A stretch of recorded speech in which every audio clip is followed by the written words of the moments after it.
तो दोस्तों, अगर आप भी इस साल 2026 में केदारनाथ धाम की यात्रा ये सोचकर जा रहे हैं कि आपकी यात्रा बजट में हो जाएगी, तो रुक जाइए, पहले ये वीडियो देखिए ताकि आप जब केदारनाथ धाम की यात्रा के लिए पहुंचे तो आपको किसी प्रकार की असुविधा ना हो। नमस्कार, मेरा नाम है चंद्रशेखर, आप देख रहे हैं ट्रैवल वृत्तांत यूट्यूब चैनल। और आज के इस वीडियो में मैं आपके साथ बात कर रहा हूँ इस साल 2026 में होने वाली केदारनाथ धाम में लगने वाले खर्चे के बारे में, आपको यात्रा के दौरान जो जो एक्सपेंसेस होते हैं उसके बारे में, और आप क्या इस यात्रा को 4000 5000 में कर सकते हैं। जैसा कि वीडियोस में कई सारे यूट्यूब पर बताया गया है कि आप केदारनाथ धाम की यात्रा मात्र 3000 4000 5000 में कर सकते हैं। तो क्या ये प्रैक्टिकली पॉसिबल है? अगर आप अकेले जा रहे हैं, अगर आप भंडारे में खाना खा सकते हैं, अगर आप जो वहां पर भंडारे आदि में जो रुकने की व्यवस्था मिलती है वहां पर अगर आप रुक सकते हैं, अगर आप जो एक नॉर्मल टेंट होता है उसमें अगर आप एडजस्ट कर सकते हैं, तो हाँ, आपकी यात्रा 3000 में हो जाएगी। लेकिन ये प्रैक्टिकली बिल्कुल भी पॉसिबल नहीं है। आप 3000 में केदारनाथ धाम की यात्रा वहां पर पहुंचकर एक आरामदायक यात्रा नहीं कर सकते। आरामदायक मतलब एक जो आपको थोड़ी बहुत सुविधाएं मिलनी चाहिए उसको ध्यान में रखते हुए। देखिए, जब आप गौरीकुंड से केदारनाथ पहुंचते हैं तो उस समय पर भी आपके बहुत सारे खर्चे होते हैं। सोनप्रयाग में जब आप स्टे करते हैं, जैसे ही आप सोनप्रयाग पहुंचते हैं तो वहां पर रुकने के लिए आपको, हाँ, एक दिन के लिए जो रात में आप स्टे करेंगे, तो अगर आप डॉर्मेट्री में भी रुकेंगे तो आपको 300 से 400 रुपए का डॉर्मेट्री मिलेगा। अगर आप होटल में रुकेंगे तो सोनप्रयाग में आपको जो होटल है वो 1500 से कम में नहीं मिलता है। अगर 1500 से कम में मिलेगा तो आपको बहुत सारी चीजें एडजस्ट करनी पड़ेगी।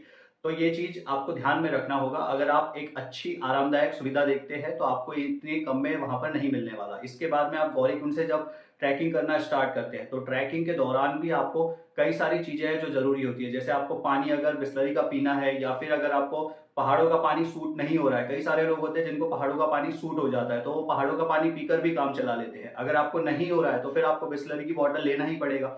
अब जो बिस्लरी की बोतल वहां पर मिलती है, एक बोतल ही 80 रुपए की मिलती है, क्योंकि ऊपर जाते तक के जो उसका प्राइस होता है वो बढ़ जाता है। 50 रुपए मिनिमम, इससे नीचे तो कहीं मिलती नहीं है। तो ये चीज भी आपको ध्यान में रखनी होगी। जो खाना होता है वो भी थोड़ा सा महंगा आपको केदारनाथ ट्रैक के ऊपर जब आप चलना स्टार्ट करते हैं तो 50-100 रुपए से ऊपर ही मिलना स्टार्ट होता है। तो ये छोटी छोटी चीजें अगर आप मिलाएंगे तो आप देखेंगे कि आपका जो बजट होता है वो वैसे ही 5-6 हजार से ऊपर पहुंच जाता है। अगर आप केदारनाथ धाम जैसे ही पहुंचते हैं, पूरा ट्रैक करके आप शाम तक केदारनाथ धाम पहुंचते हैं, और शाम को पहुंचने के बाद वहां पर आपको रुकने के लिए जो व्यवस्था होती है वो अगर आप टेंट में करना चाहते हैं तो टेंट आपको एक बहुत ही नॉर्मल सा टेंट जो होता है जिसमें कोई सुविधा नहीं होती है, केवल आपको सोने के लिए और चार्जिंग के लिए वहां पर एक बोर्ड मिल जाता है। अगर आप ऐसा टेंट सोचते हैं तो वो आपको 300 400 या 500 रुपए में मिल जाएगा, लेकिन वो भी अवेलेबिलिटी के ऊपर रहता है। अगर बहुत ज्यादा भीड़ है तो आपको वो भी नहीं मिलेगा, वो वाला टेंट भी आपको फिर 600 700 में मिलेगा। और अगर आप अच्छा टेंट चाहते हैं कि आप एक अच्छे टेंट में रुके, तो वो होता है वहां पर जो गवर्नमेंट की वेबसाइट है GMBN, मतलब गढ़वाल मंडल विकास निगम लिमिटेड के द्वारा जो टेंट वगैरह संचालित किए जाते हैं, वो आपको वहां पर एक अच्छी सुविधा के रूप में मिलते हैं, जो कि लगभग 800 रुपए से 1200 रुपए तक मिलते हैं, जिसमें आपको एक टाइम का खाना भी खाने को आपको वहां पर मिलता है। गर्म पानी भी आपको वो लोग सुविधा करा कर देते हैं। लेकिन अगर आप होटल की बात करें, कमरे की बात करें, रूम्स की बात करें, तो मैं आपको बताना चाहूंगा, मैं पिछले 3 सालों से केदारनाथ धाम की यात्रा कर रहा हूं और मैंने 3 साल में एक भी ऐसा रूम नहीं देखा जो 500-600 रुपए में मिला हो। आपको वहां पर मिनिमम टू मिनिमम, अगर भीड़ ज्यादा रही तो फिर तो 3000 4000, और अगर भीड़ कम रही तो 1500 रुपए पर पर्सन के हिसाब से आपको वहां पर रूम मिलता है। एक रूम अगर आप लेंगे पूरा की पूरा सेपरेटली तो 6-7 हजार रुपए में मिलेगा, और अगर आप 4-5 लोग मिलकर लेंगे तो आपको 1500 रुपए या फिर 2000 रुपए पर पर्सन में आपको रूम वहां पर मिलेगा। तो इस बात का आप ध्यान रखें। और अगर आप इतने रूम में इतना एक्सपेंस करेंगे तो फिर आपकी यात्रा 3-4 हजार में कैसे होगी? आपको और खर्चा लगेगा ना। अब आप जो यूट्यूब पर आपने कई सारे शॉर्ट्स वगैरह देखे होंगे, उसमें जो बताया जाता है वो ये होता है कि आप सुबह जाइए, ट्रैकिंग कीजिए, बाबा के दर्शन कीजिए और वापस आ जाइए। तो फिर मतलब ही क्या हुआ आपका जाने का? इससे अच्छा तो आप घर बैठे ही बाबा के दर्शन कर लीजिए। अगर आप केदारनाथ धाम जा रहे हैं तो प्रॉपरली आप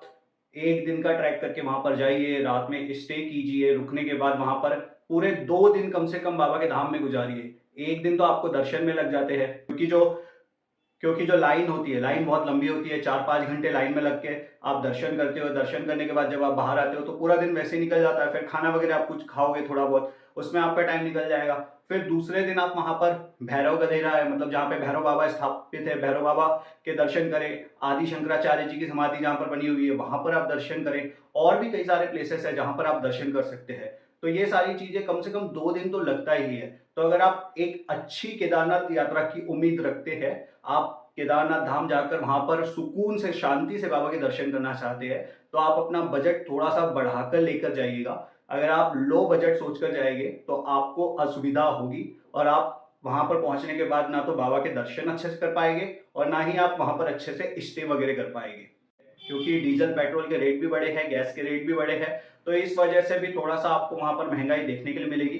गैस की समस्या पूरे देश में चल रही है, आपको पता है, तो इस वजह से खाने वगैरह की जो चीजें हैं वो ऑटोमेटिकली महंगी आपको मिलेगी। तो इसलिए आप अपना बजट थोड़ा सा बढ़ाकर लेकर जाए ताकि आप जब बाबा के धाम पर पहुंचे तो आपको वहां पर बहुत ही अच्छे और आरामदायक दर्शन और बहुत ही शांत वातावरण में आपको केदारनाथ धाम में रहने के लिए मिल पाए। तो दोस्तों आप इन बातों का ध्यान रखें, क्योंकि अक्सर लोगों के साथ यही होता है, लोग सोच कर जाते हैं 3-4 हज़ार में हो जाएगा, लेकिन ऐसा होता नहीं है। जाने के बाद एक्सपेंसेस बढ़ जाते हैं। इससे अच्छा यही है कि आप पहले ही अपना माइंडसेट करके जाए और आप वहां पर जाकर एक अच्छी यात्रा करें, एक बहुत ही अच्छे तरीके से बाबा केदारनाथ के धाम के दर्शन करें, बाबा केदारनाथ के दर्शन करें, हिमालय की वादियों में कुछ समय व्यतीत करें। ऐसा नहीं कि गए सुबह और शाम को वापस आ गए।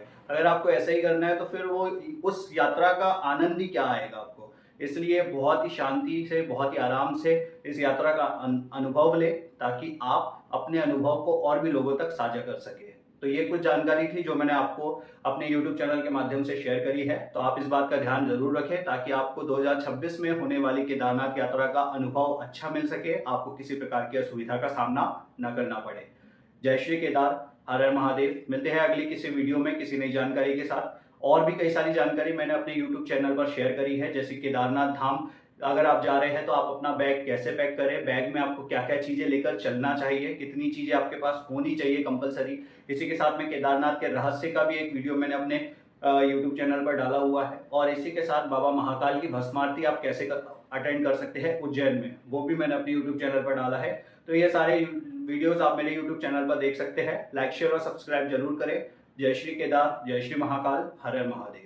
मिलते हैं अगले वीडियो में किसी नई जानकारी के लिए। आधार